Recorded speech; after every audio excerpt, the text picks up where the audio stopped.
자, 이번 시간은 건축법상 공용 건축물의 건축 등에 대해서 학습할 수 있도록 그렇게 준비합니다. 자, 여러분 자료 잠깐 읽어드리겠습니다.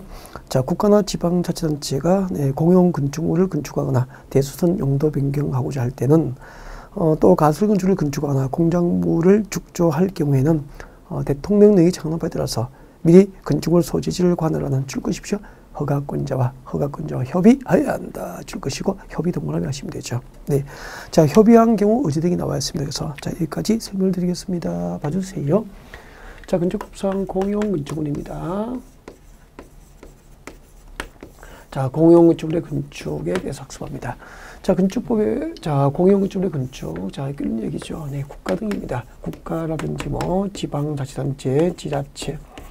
자, 국가, 지방자치단체 등이 이제 공용 건축물을 건축합니다. 공용 건축물을 건축을 할 때는 그 기관장이 허가권자와 협의를 해야 한다는 거죠. 그 기관장이 건축 허가권자와 협의를 할 수 있고, 그 협의한 경우에는 이 건축 협의를 하면은 이제 다음에 허가 등이 이소로 간주가 돼요.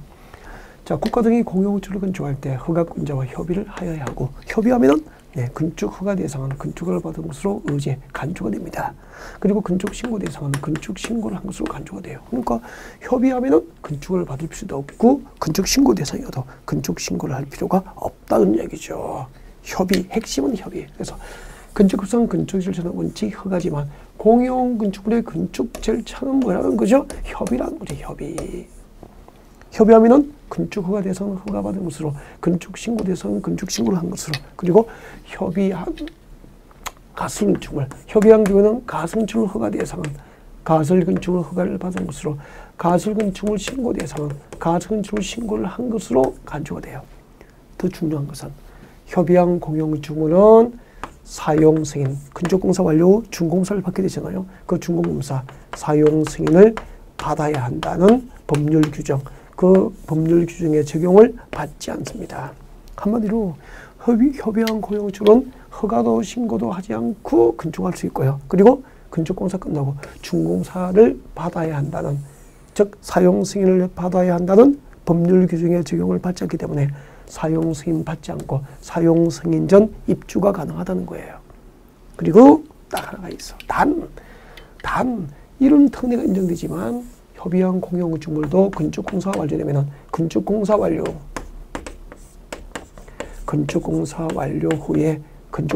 후에 허가권자에게 공사 완료 사실을 통보해야 합니다. 통보 의무는 있다는 거죠. 아니, 건축공사 끝났다고, 집 다 지었다고 구청에다가 허가권자에게 알려줘야, 통보를 해야 구청에서는 건축물 대장에 기재하여서 건축물 관리를 할 수 있게 되거든요. 아이를 낳으면은 출생신고를 해야 호적 등본에 등자해서, 그죠? 호적에 등자해서, 그 관리를 하게 되는 것과 똑같죠. 공적으로 관리하는 것과 같죠. 그런 원리라고요. 공용 건축물의 건축이었습니다. 국가 등이 공용 건축물을 건축할 때는 그 절차는 허가입니까? 협의입니까? 허가권자와 협의해야 돼. 협의를 하여야 하고, 협의하면은 허가받은 것으로 신고한 것으로, 그리고 사용승인 규정을 적용받지 않아요. 다만 협의한 건축물도 공용 건축물도 공사 완료 후에 공용 건축물도 공사 완료 허가권자에게 통보해야 한다. 그렇게 해서 건축물 대장에 기재하여 관리가 이루어집니다. 그리고 건축법상 건축사 설계 대상입니다. 건축사가 설계해야 될 대상이에요. 자, 건축법상 건축사만 설계할 수 있는 건축물입니다. 여러분 자료 보고 암기하십시오. 1번 박산에 있죠? 건축법상 건축 허가를 받아야 할 건축물이에요. 건축법상 건축 허가를 받아야 할 건축물은 건축사가 아니면 설계할 수 없습니다. 두 번째, 건축법상 건축 신고를 해야 할 건축물도 건축사가 아니면 설계할 수 없어요. 그리고 주택법에 의해서 나중에 배우게 됩니다. 주택법상 리모델링 대상 건축물입니다. 주택법에 의해서 리모델링 대상 건축물은 그 리모델링 설계를 건축사가 아니면 할 수 없게 됩니다. 세 가지죠. 그러면 이것을 암기했다고 해서 시험 치는 게 아니고요.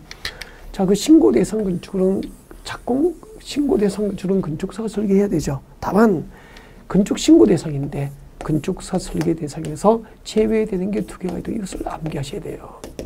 건축 신고 대상인데 건축사 설계 대상에 제외되는 거 2개. 건너편에 나와 있죠. 자, 바닥 면적 합계 암기하십시오. 바닥 면적 합계가 85제곱미터, 85제곱미터 네, 미만인 정축, 개축, 재축은 신고 대상이야. 건축 신고 대상이지만 건축사 설계 대상에서는 제외됩니다. 바닥 면적 합계 85제곱미터 미만인 정축, 개축, 재축은 신고 대상이지만 건축사 설계 대상 제외되고요. 그리고 연면적이 200제곱미터 미만이고, 연면적이 200제곱미터 미만이고, 그리고 3층 미만입니다. 3층 미만인 소규모 건축물은 신고하면 건축할 수 있죠. 단 그 연면적이 200제곱미터 미만이고 3층 미만인 소규모 건축물의 대수선, 이 대수선 설계는 건축사가 아니어도 설계를 할 수 있게 돼요. 그래서 이 2가지를 꼭 외우셔야 됩니다.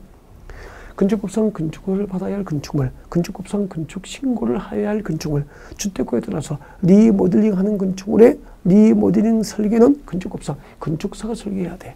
단 신고 대상이지만 바닥 면적 합계가 85제곱미터 미만인 정축, 개축, 재축, 그리고 연면적이 200제곱미터 미만이고 3층 미만인 소규모 건축물의 대수선 설계는 건축사가 아니어도 할 수 있다는 얘기죠. 네. 그리고 착공신고 대상 봅니다. 착공신고 대상 건너편에 있죠. 자, 착공신고 대상입니다. 착공신고 대상이에요. 착공신고 대상. 자, 착공신고 대상 암기하셔야 되죠. 일단은 여기입니다. 1번 건축 허가를 받은 건축물입니다. 건축 허가를 받은 건축물은 착공신고해야 돼요. 그러니까 건축공사를 착수하기 전에 미리 공사계획을 허가권자에게 신고해야 된다는 얘기죠. 그리고 두 번째는 건축 신고한 건축물입니다. 건축 신고를 한 건축물도 착공신고 대상이 돼요. 건축 허가를 받은 건축물, 건축 신고한 건축물, 그리고 세 번째 허가받은 가설 건축물, 건축법상 가설 건축물의 건축 허가를 받은 건축물도 착공신고 대상이 됩니다. 네, 근데 시험을 낼 때 착공신고 대상 건축을 단순히 암기했다고 문제를 맞추는 게 아니고요. 네, 여기에 착공신고 대상 건축을 적으십시오. 자료에다가 착공신고 대상은 곧 이꼴 나중에 사용승인 대상이 돼요. 건축법상 준공검사를 받아야 할 대상이 된다 이 말이에요.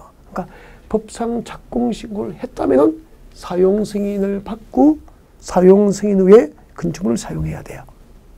근데 여기 이 착공신고 대상 건축물의 축조신고 대상 가설 건축물은 포함이 안 돼요. 그러면 축조를 신고한 가설 건축물은 착공신고 대상이 아니기 때문에 사용 승인을 받지 않고 건축물 사용이 가능하게 돼요.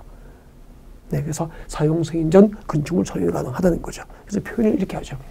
축조 신고한 가설 건축물은 착공 신고하지 않는다. 따라서 사용 승인 대상이 안 되니까 사용 승인 전에 이 건물을 사용할 수 있죠. 그래서 시험 문제를 이렇게 되죠. 착공 신고한 가설 건축물은 사용 승인 전 사용할 수 있다. 오입니까? 오, 이런 식이죠. 자, 건축법상 착공신고 대상 곧 건축법상 사용승인 대상이 된다. 착공신고에 대한 법상 의무가 있으면 사용승인 후에 사용함이 원칙이지만 착공신고 의무가 없으면 사용승인 전 해당 건축물은 사용될 수 있다. 그렇게 되는 거예요. 아셨죠? 네.